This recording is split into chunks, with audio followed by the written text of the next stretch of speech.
周期表内具相似性质的元素排列在同一纵形，每纵形为一组，共有8个主族，分别编为罗马数字。第1、2、3、4、5、6、7和0族，中间部分是过渡金属。每一族的特性，例如所有第1族元素，它们的最外电子壳层的电子数目为1，粒子、氢元素和锂元素。同时，所有第7族元素最外的电子壳层电子数目是7，粒子、氟元素。举例，第1族中的元素锂元素是具有3粒电子，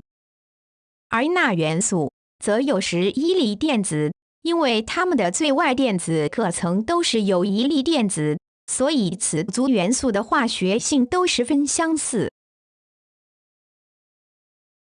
因为第1族中的元素，它们具有相似的化学性质，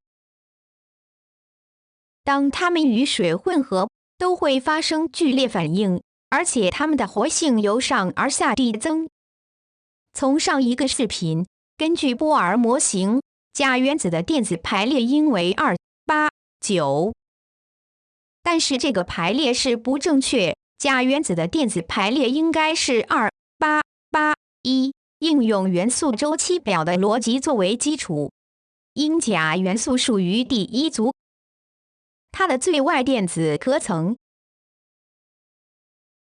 应该只有1粒电子。当绘制钾原子的电子图时，首先画出它的最外电子壳层，再把1粒电子填入最外电子壳层内，然后按照2n2次方的公式完成其余电子壳层的电子排布。最后我们得到2、8、8、1的钾电子排列。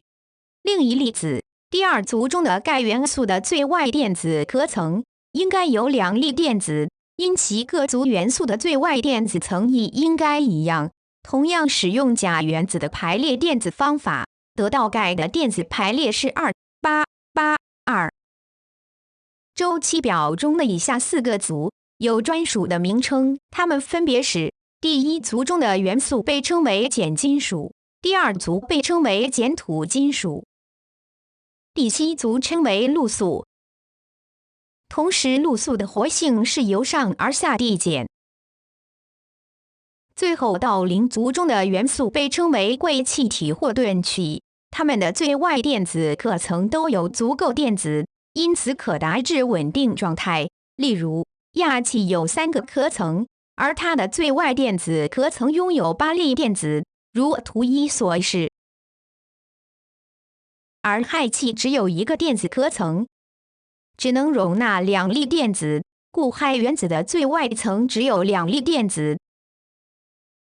而其他成员则最外层有8粒电子，但氦气除外，故此0族中各成员的最外层电子的数目并不一致。因为贵气体，它们的最外层电子是拥有电子偶或八隅体状态，因此不需要获得或失去任何电子，导致它们变得稳定及不活跃。但其他的元素，它们的最外层电子数目并不似贵气体，导致极不稳定。第2族与第3族之间的元素称为过渡元素或过渡金属。例如，铁和铜为过渡元素，但其性质与第1、2、3族的金属性质不同。细心观察，周期表内会显示一条红色的锯齿形线，由铝元素延伸至钋元素，借助这一条红色线，将金属和非金属元素分隔开。周期表中，位于线的左方，各元素都是金属，而非金属则位于右方。同时与锯齿线相邻的元素则通常是类金属。氢在周期表中不属于任何一族，虽然其原子只有1个最外层电子，但是它的性质与第1族的其他元素截然不同。稍后在另一个视频中，我们将仔细讲解第1、2、7和0族中的元素，以及金属和非金属之间的差异。